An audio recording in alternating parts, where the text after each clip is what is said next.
Dan informasi arus lalu lintas terkini serta tempat wisata libur Natal dan Tahun Baru. Kita pantau bersama jurnalis Kompas TV, ada Masni Rahmawati di Stasiun Senen Jakarta dan jurnalis Kompas TV Niko Anggriawan di Pelabuhan Merak serta jurnalis Kompas TV Sinta Dewi di Bali.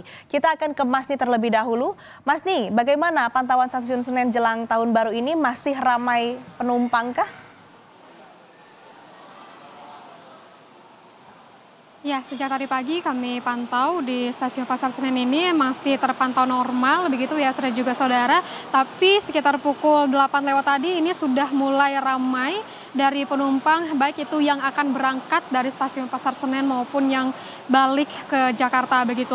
Kalau data terakhir yang kami dapat dari PT KAI terkhususnya di Daop 1 per pagi ini dari Daop 1 ini sudah kedatangan penumpang sebanyak 41.801 penumpang untuk tanggal 30 Desember 2024 ini menurun sedikit begitu dari kemarin pada tanggal 29 Desember 2024 ini yang sudah datanya mencapai 43.261 penumpang yang sudah sampai di Daop 1. Dan untuk data kedatangan pada hari ini tentunya masih belum fix begitu ya, masih sementara karena untuk kedatangan dari penumpang ke Daop 1 dan juga terkhususnya di Stasiun Pasar Senen ini masih berlangsung begitu. Dan sedangkan untuk keberangkatan ini jumlah keberangkatan sementara dari Stasiun Pasar Senen per 30 Desember ini yaitu sebanyak 18.493 penumpang. Ini sebanyak 72% begitu menurun tentunya dari kemarin yang mencapai 23.922 penumpang. Dan kalau misalnya kita mengamati dengan pandangan mata begitu, Asri juga saudara, tentunya untuk bagaimana dengan kepadatan penumpang yang ada di Stasiun Pasar Senen ini tentunya tidak terlalu banyak dari beberapa hari yang sebelumnya, di mana kita ketahui untuk puncak dari arus balik libur Natal 2024 itu sebenarnya kemarin pada tanggal 29 Desember 2024. Tapi kita masih menunggu bagaimana dengan pergerakan penumpang di Stasiun Pasar Senen ini, mengingat kalau kita melihat bagaimana dengan jam kedatangan dan juga jam keberangkatan kereta begitu ya, adanya antrian-antrian dari penumpang yang akan masuk ke kereta begitu biasanya terjadi setengah jam sebelum kereta ini berangkat. Karena nanti ada sekitar pukul 8:55 ada kereta terdekat yang akan berangkat, maka dari penumpang-penumpang ini sudah mulai antri untuk masuk dan juga menukarkan tiketnya. Kalau kita berbicara mengenai tiket sendiri, Asri juga saudara, dari pihak PT KAI ini menyebutkan bahwa masih bisa membeli tiket secara langsung di loket di Stasiun Pasar Senen ini atau OTS begitu ya. Karena ini mengingat ada beberapa tiket yang masih tersedia untuk hari ini atau untuk hari-hari kedepannya begitu. Ini berarti dari penumpang yang ingin berangkat ke beberapa wilayah ke Pulau Jawa begitu tidak perlu khawatir karena tiket masih bisa dibeli baik itu melalui online maupun melalui langsung dari Stasiun Pasar Senen ini. Asri. Baik Masni, dari Stasiun Senen kita bergeser ke Pelabuhan Merak, Banten. Ada jurnalis Kompas TV Niko Anggriawan di sana. Kalau saya lihat saat ini pagi ini kondisinya cuacanya hujan. Apakah penyeberangan ini terganggu, Niko?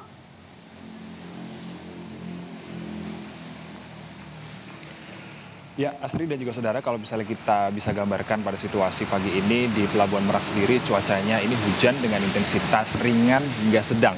Dan kalau misalnya terkait dengan mekanisme dari pelayaran sendiri atau aktivitas dari pelayaran penyeberangan dari Pelabuhan Merak menuju ke Pelabuhan Bakahuni Lampung ini masih belum ada update dari ASDP sendiri bagaimana nantinya mekanisme yang akan dilakukan untuk menjamin keselamatan penumpang terkait dengan cuaca yang saat ini mengguyur di kawasan Pelabuhan Merak. Dan kemudian kalau misalnya berbicara terkait dengan antisipasi sendiri, nantinya ASDP juga telah menyiapkan beberapa antisipasi apabila terjadi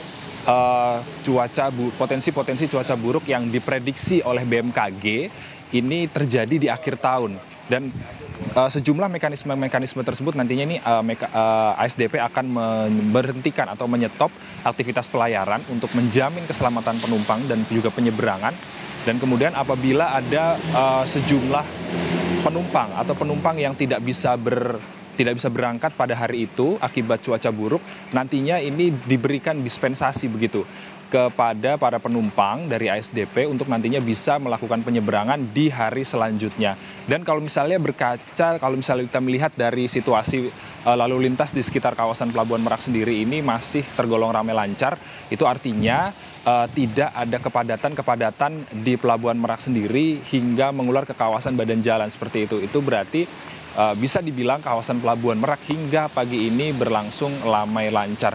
Dan benar apa kata Asri tadi sempat disinggung bahwa ada 417.000 penumpang ini sudah menyeberang dari Pelabuhan Merak menuju ke Pelabuhan Bakahuni, termasuk diantaranya ini 99.000 kendaraan yang sudah menyeberang ke Pelabuhan Bakahuni Lampung. Dan adapun kalau misalnya kita terkait dengan prediksi arus balik sendiri dari Kementerian Perhubungan mengatakan bahwa dari 110 juta pergerakan penumpang yang nantinya, pergerakan masyarakat yang nantinya akan mewarnai libur Natal dan Tahun Baru, 50%-nya ini menggunakan kendaraan pribadi, termasuk nantinya akan memakai jasa-jasa penyeberangan di seluruh Indonesia dan termasuk di Pelabuhan Merak sendiri. Dan dari angka tersebut diprediksi